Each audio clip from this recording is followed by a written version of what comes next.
पद्म पुराण में महर्षि वशिष्ठ महर्षि भरद्वाज को श्री राम नाम के महात्म्य का वर्णन करके सुना रहे हैं। बड़े प्यारे श्लोक हैं महाराज जी पद्म पुराण के।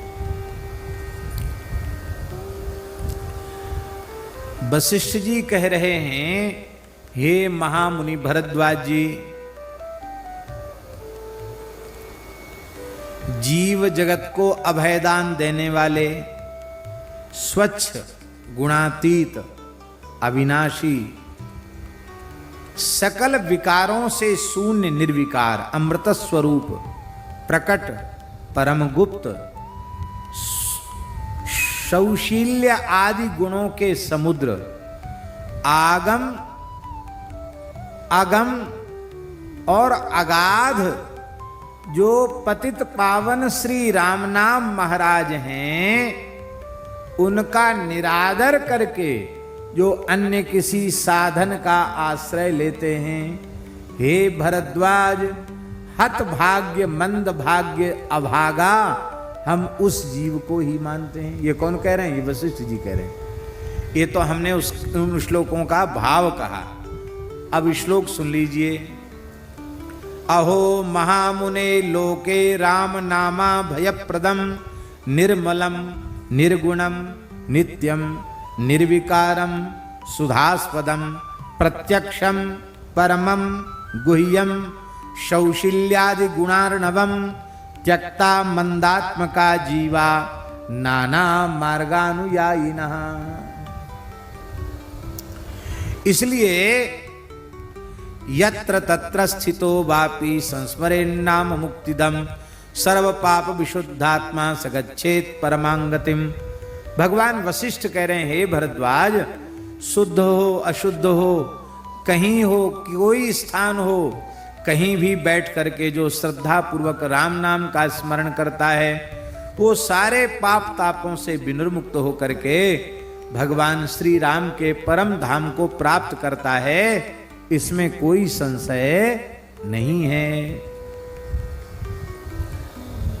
कितने महात्मा ऐसे शमशान में बैठ के राम राम जपते हैं। हाँ, एक कन्हैया जी करके एक संत थे, वो कराची शहर, उस समय भारत का विभाजन नहीं था, कराची शहर का श्मशान था बड़ा भारी। उसमें एक भक्त थे ठाकर सिंह भाई, उनको साथ लेकर जाते। वो उनसे आयु में थोड़े बड़े थे और दोनों लोग रात को वहीं बैठ के भजन करते थे। एक बार उन्होंने कहा, श्मशान में क्यों भजन करते हो?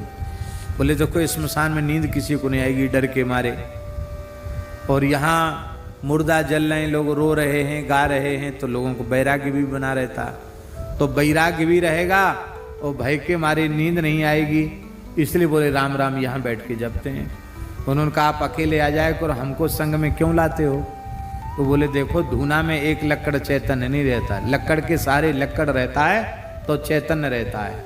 इसलिए तुम साथ में रहते हो तो मन लगा रहता भजन में, लो लगी रहती नाम की। महात्माओं के कैसे कैसे उपाय हैं, लेकिन आप वैदिक कर्मकांड सब जगह नहीं कर सकते, उसके लिए स्थल का विचार करना पड़ेगा। मोहानलोल्लसज्ज्वाला ज्वलल्लोकेषु सर्वदा श्रीनामाम्भोदच्छायायां प्रविष्टो नैव दह्यते। कितनी बढ़िया बात वशिष्ठ जी कह रहे हैं। कहते, मोहरूपी अग्नि में सारा संसार जल रहा है, जो राम नाम रूपी मेघ की छाया में आ जाता है वो शीतल हो जाता है, मोह की अग्नि में नहीं जलता है। राम नाम ही शीतलता देने वाला है। राम नाम जपा देव राम रूपस्य साम्यताम याति शीघ्रम न संदेहो सत्यम सत्यम बचो मम। वशिष्ठ जी कह रहे हैं, हे भरद्वाज जी, प्रेम पूर्वक आसक्ति पूर्वक तन्मय होकर के जो राम नाम का जप करता है वो राम जी के ही समान हो जाता है, इसमें संशय नहीं है, नहीं है, नहीं। महाराज, राजस्थान में महात्माओं ने, राम स्नेही परंपरा के संतों ने केवल और केवल राम नाम जप के वो काम किए जो काम ईश्वर के अतिरिक्त कोई दूसरा नहीं कर सकता, और राम नाम के द्वारा वो सब काम किए। हम लोग खेड़ापा गए थे, कैसी कैसी बातें